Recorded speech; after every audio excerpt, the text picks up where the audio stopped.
sesuai variabel-variabel yang saya masukkan, berikut juga dengan kajian baru dan metode baru. Nah, inilah saya kompilasi tulisan saya 10 bab, ya, 10 bab, hampir 800 halaman, ya, dengan judul monografi. Monografi itu adalah kajian mendalam, ya. Monografi Otentikasi Ijazah Joko Widodo. Titik 2, sebuah kajian forensik digital. Jadi ini bukan untuk gagah-gagahan, tetapi ini untuk nanti komunitas, mereka yang belajar digital image processing, dan ini nanti akan kita terbitkan dengan ISBN, dengan penerbit, dan kita akan kirim ke perpustakaan saja, perpustakaan-perpustakaan seluruh Indonesia, ya. Jadi di dalam bab itu ada 10 bab di dalam buku ini, ya, yang kemarin menjadi pertentangan, ya, inilah jawabannya. Jadi kalau ada mereka ini itu, tapi nggak dituliskan, ya bagaimana kita mau percaya? Ya, harus dituliskan. Bantah juga dengan tulisan. Itulah kultur ilmiah yang harus kita miliki. Nah, di situ ada bab 1, uji emboss dan watermark.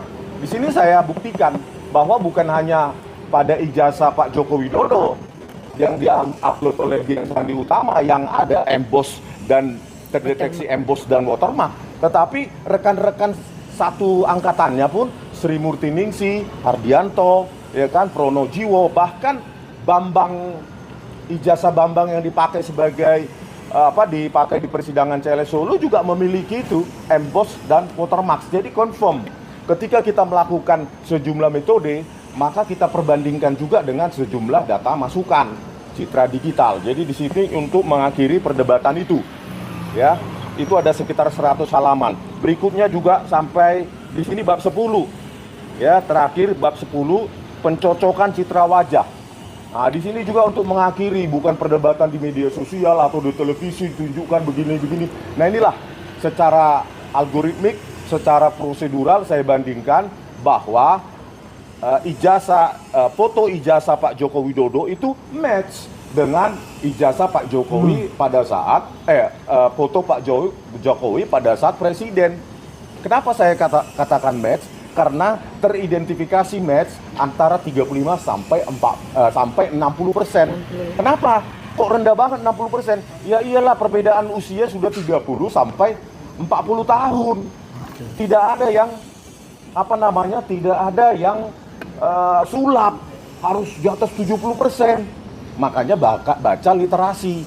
Dan di sini di bab 10 saya bandingkan juga foto muda dari Pak Prabowo Subianto pada saat usia belasan tahun, pada saat beliau juga berkarir di tentara, dengan saya bandingkan dengan foto Pak Prabowo pada saat jadi presiden, itu juga sekitar 40 sampai 60%. Begitu juga dengan foto muda maupun versi tua dari Pak Luhut Binsar Panjaitan, Pak Anies Baswedan, Pak Susilo Bambang Yudhoyono, Bu Megawati Soekarno Putri.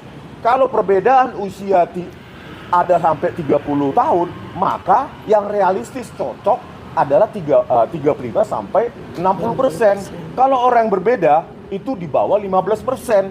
Begitu memakai paket modul neural networks bernama ArcFace yang menjadi standar industri pencocokan wajah sekarang. Nah, inilah tradisi atau kultur ilmiah kita. Jangan dibawa-bawa ke politik, jangan dibawa-bawa kemana-mana, apalagi cuma konsumsi media. Ya sudah, ini serahkan ke perpustakaan, nanti mahasiswa baca, bisa jadi kajian juga dosen.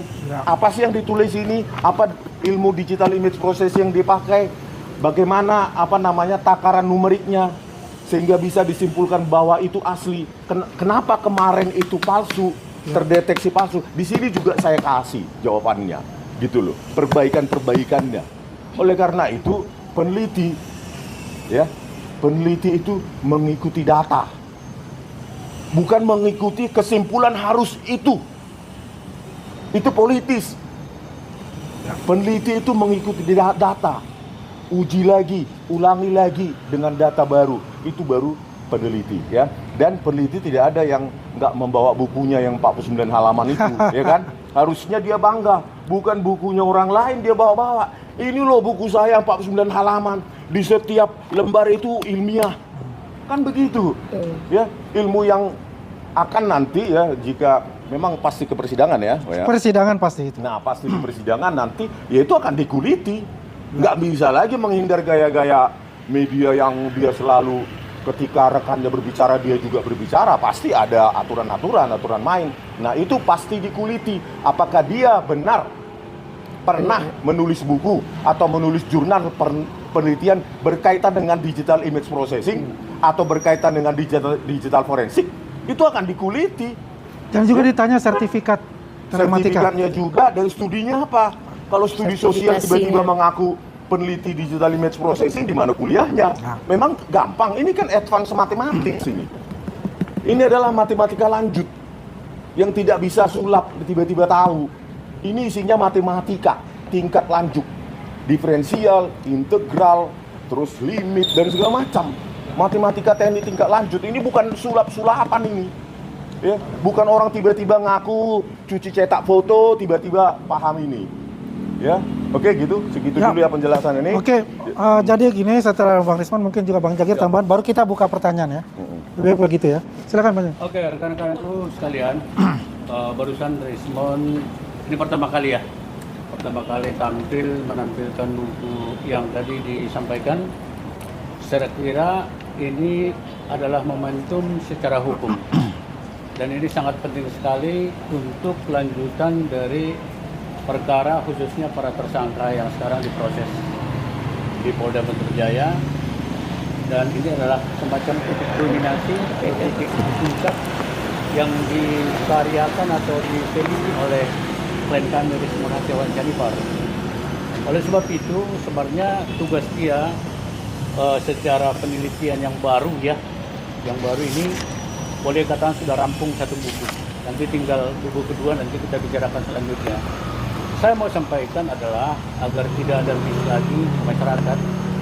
Bisa saja setiap orang memperkirakan P21 udah apa belum, itu kapan tahap 2, kapan persidangan dan sebagainya. Saya mau kasih tahu bahwa eskalasi proses hukum yang ada di Polda Metro Jaya ini, khususnya untuk para tersangka, biasa sebut Roy Suryo lah dan kawan-kawan ya, itu tahap P21-nya kan sudah jelas ya, itu tidak perlu dipertanyakan lagi.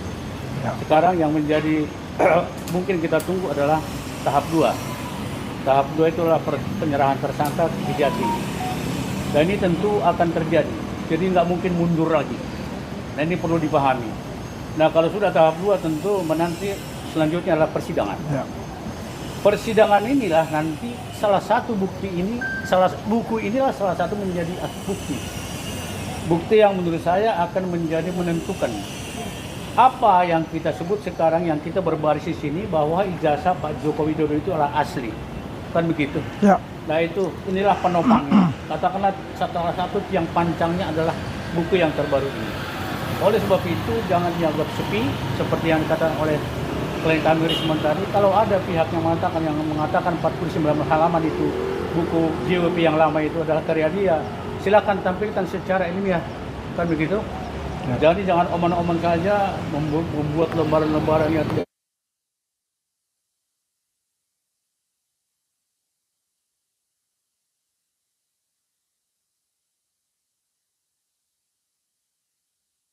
ilmiah lawan dengan ilmiah. Ya.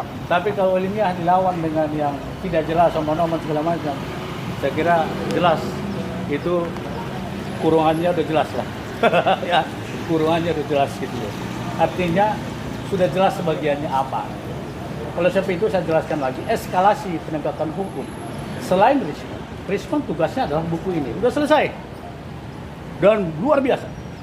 Kalau kita baca hampir 800 halaman. Katakanlah 776 halaman kalau nggak salah persisnya. Dan itu luar biasa. Dan ini akan menjadi tonggak bagi penegakan hukum. Aslinya ijazah Pak Joko Widodo. Buku inilah salah satu. Nah kalau mereka itu masih sempat menantang ini silakan. Dalam waktu sempit seperti ini saya kira tidak. Daripada nanti kemburu ada tindakan upaya paksa dalam KUHP yang baru. Iya. Penangkapan, penahanan, penggeledahan dan sebagainya upaya paksa sesuai dengan KUHP yang baru. Tidak sempat lagi nanti bicara pun di depan pers seperti ini tidak sempat lagi. Ya. Oleh sebab itu saya katakan di salah satu mainstream TV. Silakan konsentrasi menghadapi P21. Jangan yang lain. Kalau mau serius, saya tidak ada hak untuk menasihati mereka karena kami sudah memilih jalan sendiri bersama Risma Hensar, bersama Andi Aswan dan bersama Eli dan Eti yang ada di barisan depan. Dan masih banyak tentu relawan yang lain bersama dengan kita. Oleh sebab itu saya simpulkan ya sekali lagi, eskalasi penegakan hukum di Polda ini tidak mundur. Dan sudah ada dari Kejati P21. Tentu tahap 2 yang kita nantikan. Tentu kita tidak mengatur itu, kita serahkan tentu antara koordinasi dengan Polda dengan Kejati DKI Jakarta. Mungkin dari saya secara hukumnya begitu ya. Saya tambah dikit ya. Semakin panas. Supaya nanti persidangan itu menarik, ilmiah, ya, argumentasinya ilmiah. Persiapkan saja fokus pada ahli-ahli kalian. Gitu loh. Ahli-ahli kalian yang mendukung bahwa itu adalah hasil penelitian. Gitu loh. Jadi supaya menarik nanti persidangan ini untuk ditonton dalam dan luar negeri. Disitulah nanti mengedukasi publik bahwa kita tidak presumption. Oh itu harus palsu, oh itu harus asli. Di situ kita bertanding secara ilmiah. Buktikan bahwa Anda itu benar-benar ilmiah. Ya, itu akan diuji di persidangan, dikuliti mulai dari A sampai Z. Kehidupan penelitian Anda. Oke. Ya, terima kasih. Tadi sudah ada gambaran dari Bang Jamada Girsang mengenai proses selanjutnya ke depan itu dari kacamata hukum, penasihat hukum. Kemudian juga ada sebelah saya penasihat hukum dari Bang Egy Sujana juga. Ya, mungkin kita juga bisa mendengarkan juga dari dari Ibu Eli dan Eti. Nanti setelah itu kita buka pertanyaan dan kita membuatkan satu kesimpulan. Biar efektif, jadi tidak lama-lama gitu. Silakan Bu. Terima kasih. Pertama saya mengucapkan ribuan terima kasih kepada Rismon yang telah menyelesaikan tugasnya, mempertanggungjawabkan omongannya dengan janjinya yang luar biasa, yang dengan tulisannya yang luar biasa. Ini nggak main-main, nggak main-main. Saya merinding. Kenapa? Perjuangan ini sudah setahun lebih, memakan emosional. Kita tertekan, kita dihina, dicaci, dimaki. Makanya kita tetap menggiring perkara ini sampai ke titik darah yang penghabisan. Kenapa? Belakangan ini dipikir Rismon mungkin lagi keluar negeri. Kita diobok dibawa foto-foto saya selama ini, foto-foto Pak Jokowi, sekarang foto saya dibawa. Itu apalagi tuh ada Pak Ugroseno. Ugroseno kapasitasnya sebagai apa? Sebagai saksi. Sebagai saksi ahli. Saksi ahli itu omongannya tuh mahal. Nggak harus ngekor-ngekor, ngikut-ngikut. Satu hari itu 3 kali loh. Podcast. 3 kali seperti makan obat. Jadi ini sudah keterlaluan mereka. Semoga dengan pembuktian dan kesaksian ini ya Allah, berikanlah petunjuk kepada mereka yang zolim. Sebenarnya yang zolim mereka menganggap kita yang zolimin. Mereka yang zolim secara tidak manusiawi melakukan kepada kita. Hari ini Rismon, saya bangga dengan kamu. Kamu dapat mempertanggungjawabkan, tidak omon-omon, tidak hanya sekedar ngomong doang, dapat melakukan analisa, penelitian, dan dalam keahlian kamu untuk otentiknya ijazah Bapak. Terima kasih. Mungkin itu yang bisa saya sampaikan, Pak Jamada Girsang yang luar biasa. Boleh, silakan tambahkan. Rekan-rekan sekalian, agar juga ini menjadi edukasi bagi masyarakat ya. Iya.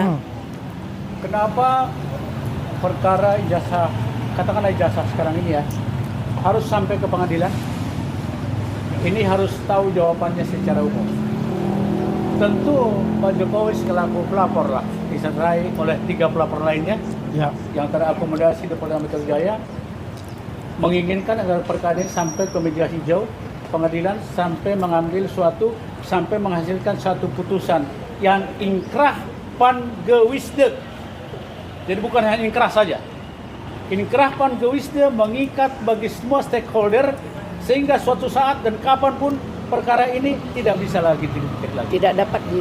Ini yang perlu. Jadi kalau tidak sampai ke pengadilan, nanti ada pihak lain lagi seperti kata rekan Andi selama ini kan, nanti ada kelompok lain, sampai berapa tahun pun tidak selesai. Oleh sebab itu, kenapa dibutuhkan persidangan?